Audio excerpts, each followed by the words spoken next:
नमस्कार, आप देख रहे हैं अनफोल्ड लोकसभा, जहां मिलेगी आपको लोकसभा चुनावों की संपूर्ण जानकारी। 7 चरणों में हो रहे इस बार के चुनावों के नतीजे 4 जून को आ रहे हैं। सत्ता के इस सबसे बड़े खेल का सियासी मैदान कितना रोचक रहा है और किसने अभी तक बाजी मारी है, इन सब के बारे में आइए जानते हैं। तो बने रहिए इस वीडियो में हमारे साथ। आज हम बात करेंगे महाराष्ट्र की चंद्रपुर लोकसभा सीट की। महाराष्ट्र की चंद्रपुर सीट अपने कैंडिडेट को लेकर काफी उलझन में रही है।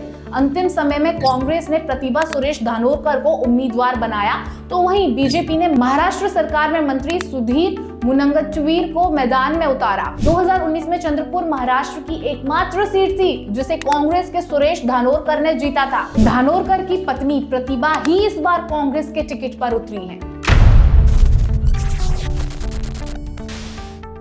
अब जान लेते हैं कि क्या है इस राज्य का वर्तमान चुनावी समीकरण। 2024 के रणसमर में महाराष्ट्र पर सबकी निगाहें हैं।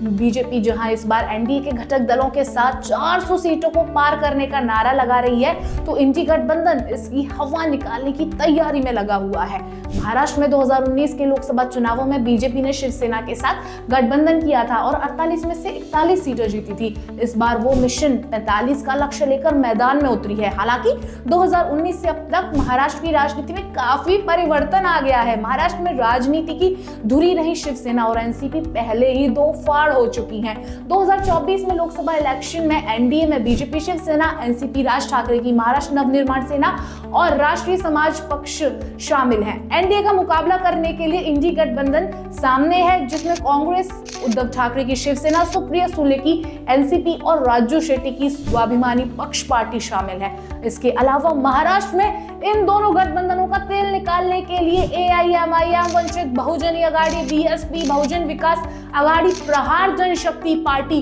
जन स्वराज शक्ति पार्टी और रिपब्लिकन पार्टी ऑफ इंडिया मैदान में है।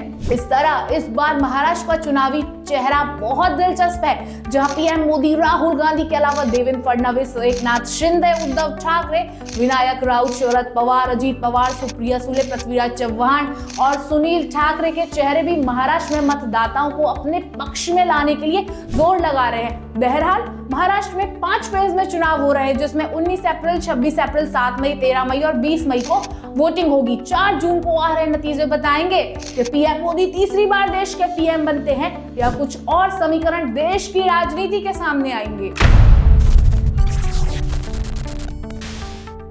अब बारी है इस लोकसभा सीट के इतिहास को जान लेने की कि कब और कौन शख्स इस लोकसभा सीट से आम से खास बना और किसके बीच द्वंद्व देखा गया। चंद्रपुर लोकसभा सीट का इतिहास 1952 से शुरू होता है। 1952 में कांग्रेस के टिकट पर मुल्ला अब्दुल्ला भाई, तो 1957 में वीएन स्वामी लोकसभा पहुंचे। 1962 में यह सीट निर्दलीय के खाते में चली गई। 1964 के उपचुनाव में जीएम कंवर कांग्रेस के टिकट पर जीते। 1967 में फिर से एक बार यह सीट निर्दलीय के खाते में चली गई और K M Kaushik member of parliament बने। 1971 में कांग्रेस के टिकट पर अब्दुल शफी, तो 1977 में जनता पार्टी के टिकट पर राजे विश्वेश्वर राव सांसद बने। चंद्रपुर में 1980 से 1996 तक कांग्रेस और शांताराम पोचदुखे एक दूसरे के पर्याय माने जाने लगे। 1980, 1984, 1989 और 1991 में लगातार 4 बार शांताराम पोचदुखे सांसद बने। 1996 में बीजेपी के हंसराज अहीर लोकसभा पहुंचे। 1998 और 1999 में कांग्रेस के टिकट पर नरेश कुमार चुन्नालाल पुगलिया संसद में पहुंचे। 2004 में बीजेपी ने वापसी की और 2004, 2009, 2014 में हंसराज अहीर लगातार 3 बार सांसद बने। 2019 में कांग्रेस ने चंद्रपुर सीट वापस ली और सुरेश नारायण धानोरकर सांसद बने। अब बात कर लेते हैं पिछले चुनावों के नतीजों के बारे में।